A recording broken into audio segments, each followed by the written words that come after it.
why we use the autumn season and the earth element, and how shamanism and how the philosophy of nature works for FND. That's why I got interested in shamanism, because, you know, it's the oldest spiritual practice. When we were 30,000 years ago in the caves, still, we were already trying to, you know, connect to the trees and the moon and the sun, because we knew we depended on them. So shamanism, nature, permeates all religions. And then you can see that because, for example, a lot of religions use, they have a mystical branch. They use, for example, collective chanting. Some religions use the drums, which are like a very old instruments. So there are many, and all religions have rituals around nature, which is right. So I think shamanism is a spiritual practice that is compatible with all religions, because it's just nature. So yeah, that's such a beautiful reminder of the connection. And then the way it works is our ancestors, the natives, they, for each season, they used to remind us of certain concepts. They use one of the elements, for example, during the fall, is the earth element. So the solidity of the earth, the abundance of the earth, the groundedness of the earth.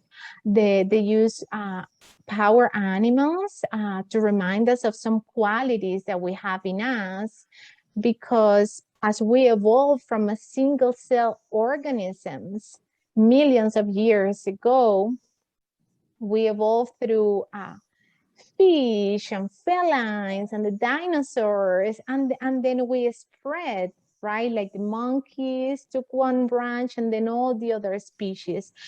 But we share more than 50% of the genetic material with other animals, because we all originated from the same cell. So that means that we have a lot of animalistic, instinctual characteristics within us. And the biggest example is that a part of the brain, of our brains, is called the reptilian brain, right? In medicine, it's still called the reptilian brain, and that is the midbrain. That is where our instinctual responses live. So if we connect with certain qualities of the animals, we can start to bring them forth and awaken them in us. And for the fall are the qualities of the tiger, the jaguar, the pumas, all the felines. And many of us have cats at home, so we can learn even from our family members who live with us at home. So those are some of the things that we use from shamanism to help us awaken and heal and achieve our goals. So what we do a lot throughout the year is to practice the language of the physical body. So when we have pain, for example, okay, pain is a defense response. The body is trying, the nervous system is trying to let us know, okay, there is something that is potentially damaging, and there is emotional pain and physical pain. So there may be something emotionally that could be hurting us from the past or the present, or something physical. It may be our posture. It can be, surgery. But learning to understand what the body is trying to say with its physical sensations. It can be pain. It can be palpitations, increased heart rate. That could be a sign of a stress, a stressor in the environment that we can adjust, because the body is trying to send a signal, so we remove or adjust some kind of trigger that is not conducive to our well-being. So what we do is trying to read what the body is trying to tell us. And because, you know, the mind is so busy trying to solve problems all day, working, helping our family member, our children, having ideas, trying to develop them. Sometimes the mind is so busy that she forgets to listen and interpret what the body is trying to say. And then what the body does is try to speak louder and louder and louder. And if we don't pay attention, or we go to the doctor and the doctor doesn't know how to interpret it, then it can turn into a chronic problem. And it's going to be a little bit harder to revert. But anyways, it can be done. So we work a lot on understanding the language of the physical body. The autumn, we focus on the physical body. In the spring, it was the life's mission. The summer, the emotions. The autumn is going to be a lot of the physical body work. Then treating your body as your treasure. Why is that important? FND patients are very hard-working patients, very intelligent, very caring. And what I'm seeing is that a lot of the time, we leave our bodies behind a little bit because we're so devoted to so many other things, and we want to achieve so many other things that we may forget a little bit about the physical body. So we're going to start having awareness of this, and we're going to do exercises and some types of body inquiry to try to bring the body to the forefront and make it our biggest priority. And that's basically through a lot of conversations. We review our routines and we try to identify moments where we didn't prioritize the body. And we're going to start to look at the consequences of that, to have awareness, because then we can make informed decisions. We talk about power zone and death zone, and we talk about this in each season, but in the fall is about the physical body. Okay, when is your physical body in the power zone? When is it the most powerful? When you feel what? How? Right? And if you want, we can do at least one exercise today. But for example, for me, it's when I feel relaxed, when I feel energized, when I feel happy and I have happy emotions showing in my body, I feel in my power zone. When is your body in the death zone? When I don't have energy, when I have anxiety, when I feel tense, right? So you identify the power zone for the physical body and the death zone. And then you identify, okay, what makes you be in this zone or in this one? Because we can choose where we invest our time and the activities we do. So priorities, again, is linked to making the body a priority. So we're going to be reviewing our priority list and seeing, talking and see if we have to adjust the priority list. Boundaries, we're going to be practicing a lot more how to create boundaries. And I want you, if we study together, we're going to be using a lot our relationship to create boundaries. You're going to be a lot more critical about me. And you're going to have during the fall, because we already talked about a soul's mission. We talk about emotions. So we're going to be practicing, you and I, you setting boundaries with me and telling me and criticizing, constructive criticism, but expressing a lot what you want, what you would like, and we're going to be using our relationship to strengthen that skill. Any question? Yes. One of my questions is, I hear what you're saying, but it sounds like it isn't something that you can come into as the first level, because you're saying we'll build on your priority list. We'll build on, I forget what the other thing was that you said. The boundaries? Well, you said we would, I thought we would be creating boundaries. I don't know if you talked about boundaries in summer, but yeah, we talked a little bit about the boundaries in the summer, because boundaries and emotions are linked, right? We need to create boundaries when we feel negative emotions, or when the physical body is suffering, when we're not getting enough sleep, or when we're feeling mistreated, devalued. So, I mean, I say we do it together, but it's mainly you telling me and then brainstorming together, scrutinizing the choices, and then using the relationship. Because, for example, sometimes I may say, Julie, let's meet at 9 p.m. And then you're going to have to tell me, like, no, that is too late. I don't want to meet at 9 p.m. So I want you to be a lot more vocal and honest and forward with me, and have fun doing it, and challenge yourself and challenge me. So that's why I say we're going to be using our relationship to do that. And I hear you. I think my question was more, is autumn, let's call it 1, 2, 3. Can you go into 3 without doing 1 and 2? Yeah, that's a good question. So the 3 world program is the foundation for all the seasons. So you can start the medicine wheel. You can start to study the seasons at any point, because we're going to study for 1 whole year. And so you're gonna cover everything, but everyone should do the foundation to know the 1, 2, 3, to learn to talk the same language. And that would be the 3 world program, which is the recommended first one for everyone.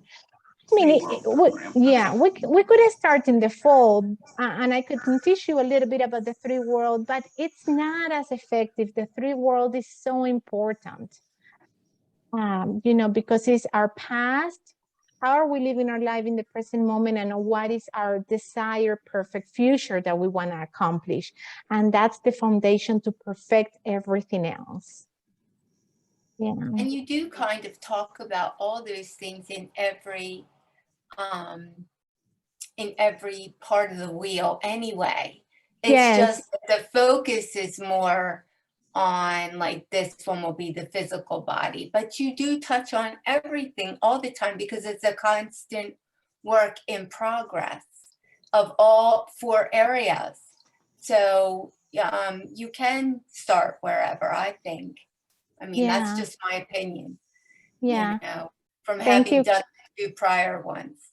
Yeah, thank you, Kathy. You have that didactic skills and understanding, because you're a teacher, you know a lot about, So, yeah, you're right, because of course, the language of the physical body, that involves emotional language too, but we're just going to be focusing a lot more on the physical sensations.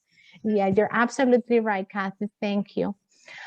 Yeah, and then as we're trying to create priorities and boundaries and making our body our treasure and understanding more the language of the body, there are going to be challenges and obstacles. And a lot of the time it's the mind and habits of the mind, because the mind, you know, she creates habits to be able to have shortcuts to save time and accomplish more. So we're going to be uncovering, okay, what is the obstacle? What is the challenge? And we're going to be working on it. So what is holding us back? Sometimes it's the mind. Sometimes it can be the environment. We're going to be discovering that. And that's what I mean by challenge analysis. So, okay, so let's analyze our challenges. And why do we react that way? And what is the past history of that way of confronting the challenge in that manner? And what would be an ideal way of acting in front of the challenges?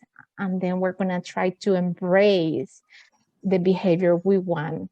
And then, you know, growing materially in harmony with the environment, because obviously we're learning the philosophy of nature. And if we're using nature as a resource, we need to have a healthy environment, and we need nature to be healthy. So we're going to be, and my God, Kathy is so good at this, and she has taught me so much about, okay, look where the products are coming from, and where you put your money, and what you consume. Yeah, we're going to be, so the warrior's path, we're going to kind of look at some of the warriors from mythology and from history, and what are some of their qualities and how can we embrace them. Yeah, emotions, the link with emotions and physical body, we're going to be scrutinizing that a lot more during our daily life. Then the qualities of the felines, right? Jaguars, tigers, lion, cougar. And then we're also going to look at the qualities of the hunted, the deer, the victims. And then we're going to see, okay, sometimes I behave like this, and sometimes I behave like this, and when I behave like this, I feel this way. And sometimes, you know, they put me on a position where I feel trapped. I'm really like a victim. I have no choice, and that makes me feel this way. So we're gonna see how the environment makes us feel either as a tiger or as a deer, and the effect of that in the physical body, and how to get out of the trapped position and become a feline. And that being, you know, the lion being the king of the jungle, that means that eating well, exercising, and resting enough too. If you look at cats, they sleep, they rest a lot. So a lot of those good qualities, cultivating them. Then the meaning of prosperity and abundance and materialism too, because a lot of the time I have seen patients with FND because of overwork. A young girl, for example, who has a lot of pressure and demands from her parents to work and study hard, and she has so many physical symptoms from overwork, from trying to achieve material realization. So what is the true meaning of prosperity and abundance? So we're going to scrutinize those topics a little bit. And then we're going to be looking at work. Are we working as a slave, or are we having fun most of our life? Because work is what we do most of our awake time. So are we being slaves of work, or are we truly having fun and realizing our life's mission through it? And if we're not there yet, okay, how can we achieve it? How can we make meaningful change to have fun most of the time? Yes, consumerism or authenticity. So we're going to look at some of the society values and how that shows, how that affects our well-being.